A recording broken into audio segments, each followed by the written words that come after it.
Iya, pemirsa, ini PT Allianz Life Indonesia tengah jadi perbincangan setelah Dirut Allianznya ditetapkan sebagai tersangka begitu oleh Polda Metro Jaya. Dan sudah bersama saya di studio, ini Bapak Tulus Abadi selaku Ketua Pengurus Harian YLKI. Selamat malam Pak, selamat datang di JAK TV.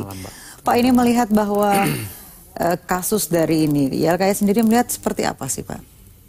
Ya, ini kan memang kalau melihat kronologinya, itu kan memang nampaknya ada pelanggaran hak konsumen yang cukup serius, ya, di mana konsumen sudah memenuhi haknya sebagai konsumen, sebagai kewajibannya, tapi ketika dia mengklaim haknya ke asuransi yang bersangkutan, dipersulit bahkan tidak bisa karena harus dipersyaratkan sebuah persyaratan yang tidak mungkin dipenuhi. Karena apa? Karena sebagai pasien tidak dibolehkan secara undang-undang untuk meminta kopi rekam medis secara full, secara penuh, karena yang dibolehkan hanya meminta kopi resume rekam medis. Ini kan persyaratan yang tidak masuk akal, ya karena memang regulasi kita tidak membolehkan untuk itu. Jadi untuk apa meminta? Karena ini kan sama aja kamu tidak boleh mengklaim ini karena ada syarat yang tidak mungkin dipenuhi. Ini saya kira pasal yang sangat merugikan konsumen. Mungkin ini harusnya langkah apa sih Pak yang harusnya bisa diambil begitu oleh konsumen ini? Iya, sebenarnya memang kalau menurut Undang-Undang Nomor 8 Tahun 99, kalau konsumen dirugikan oleh satu pelayanan jasa ataupun barang, ya kita boleh menuntut ganti rugi baik secara perdata dan atau pidana, dan sanksinya pun demikian. Jadi pelaku usaha atau produsen yang diduga melanggar hak konsumen, maka dia bisa memberikan ganti rugi secara perdata ataupun sanksi pidana bahkan, dan juga sanksi administratif berupa apa? Yaitu pencabutan izin operasi. Itu yang ada 3 hukuman atau 3 sanksi yang disebutkan dalam Undang-Undang Perlindungan Konsumen. Ini kan disebutkan tadi bahwa ini menjadi satu-satunya begitu untuk dipidanakan karena sebelum-sebelumnya hanya terjadi perdata. Apakah memang sudah proporsinya seperti itu? Ya, memang idealnya ya kalau dalam sengketa konsumen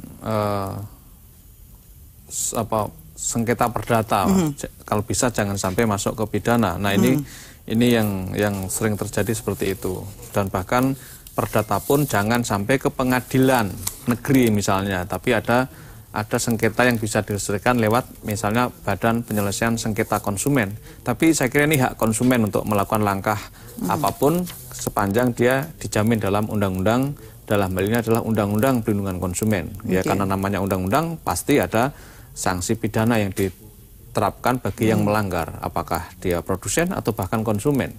Kalau dari konsumen, sebenarnya antisipasi apa sih Pak yang bisa dilakukan begitu ketika kasus serupa terjadi gitu? Karena ini data yang kami peroleh sekitar ada 13 nasabah yang mungkin mempunyai serupa begitu kasusnya. Ya, sebenarnya langkah awal yang atau tindakan preventif kan kalau kira-kira ada persoalan dengan konsumen, antara produsen dengan konsumen, konsumen berkomunikasi ke produsennya atau kemudian minta bantuan ke lembaga lain seperti YLKI atau mungkin ada PPSK atau lembaga lain. Jadi bisa begitu ketika kita mengalami satu kesulitan untuk dengan pihak kedua atau pihak produsennya, kita bisa meminta bantuan begitu ke lembaga konsumen. Karena memang itu juga diatur dalam Undang-Undang Perlindungan Konsumen, dan di dalam Undang-Undang Perlindungan Konsumen itu ada beberapa lembaga yang memang ditugasi untuk membantu konsumen seperti YLKI sebagai lembaga konsumen, ataupun ada BPSK, Badan Penyelesaian Sengketa Konsumen, dan bahkan juga ada yang disebut Badan Perlindungan Konsumen Nasional BPKN. Ini bisa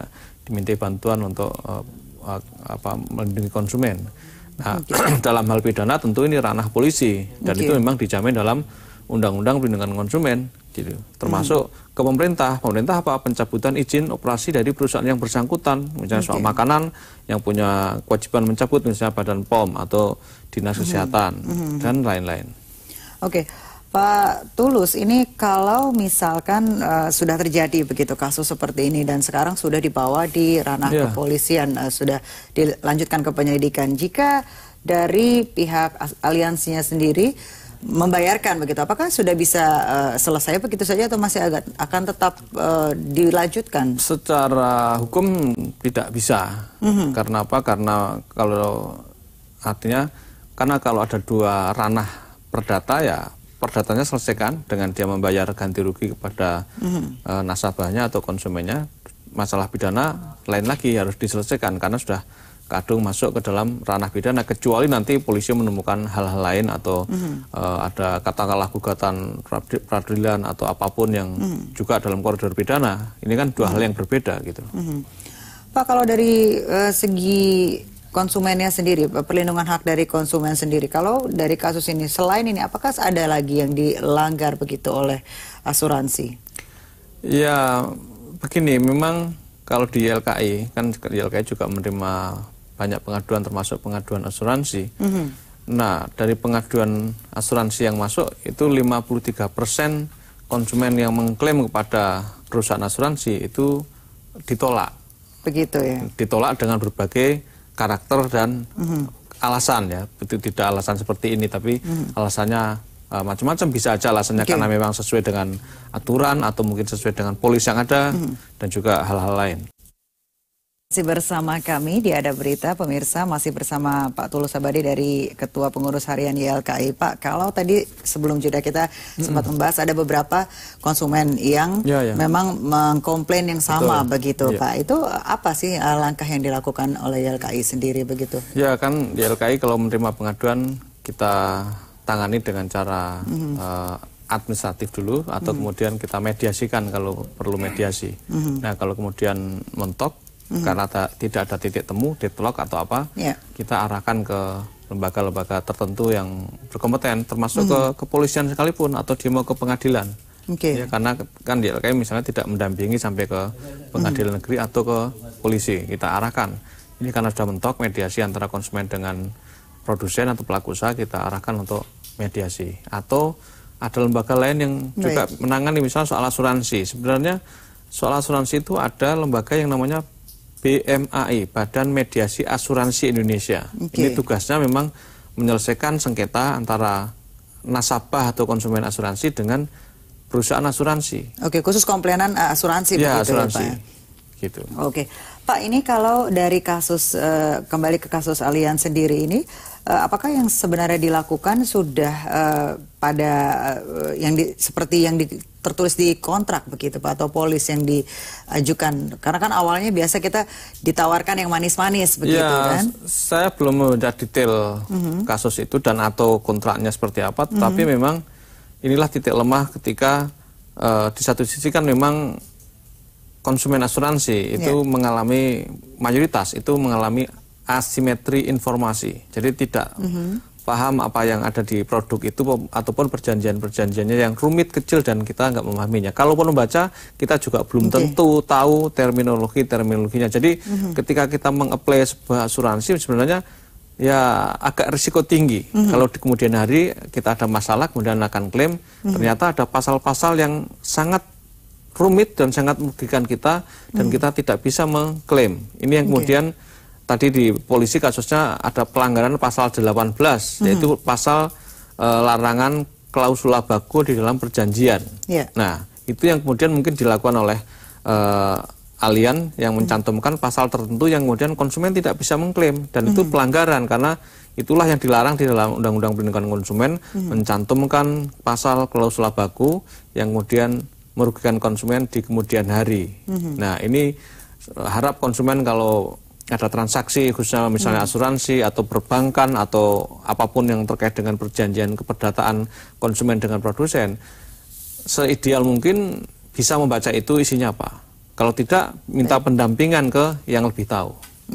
Kalau dari kasus ini sudah banyak yang dituduhkan atau yang disangkakan begitu Pak dengan adanya kasus penipuan misalnya atau sebagainya begitu? Ya sebenarnya kalau lembaga asuransi kan tidak terlalu banyak ya, dan itu dalam pengawasan otoritas jasa keuangan. Nah, justru dalam kasus ini yang kita tuntut kepada OJK selaku regulator lembaga asuransi dan juga perbankan, tolong kontrak-kontrak perjanjian asuransi ini itu direview semua. Jadi OJK harus membuat standar perjanjian dari semua perusahaan asuransi sehingga ketahuan mana yang kira-kira menjegal konsumen, kira-kira yang merugikan konsumen, itu yang kemudian bisa dipangkas, direvisi, dan kemudian isinya fair, ya, tidak merugikan konsumen dan juga tidak merugikan produsen. Nah, yang terjadi saat ini, saya menduga dengan kuat bahwa pasal-pasal itu sangat merugikan konsumen dan tidak terdeteksi oleh otoritas jasa keuangan. Gitu. Oke.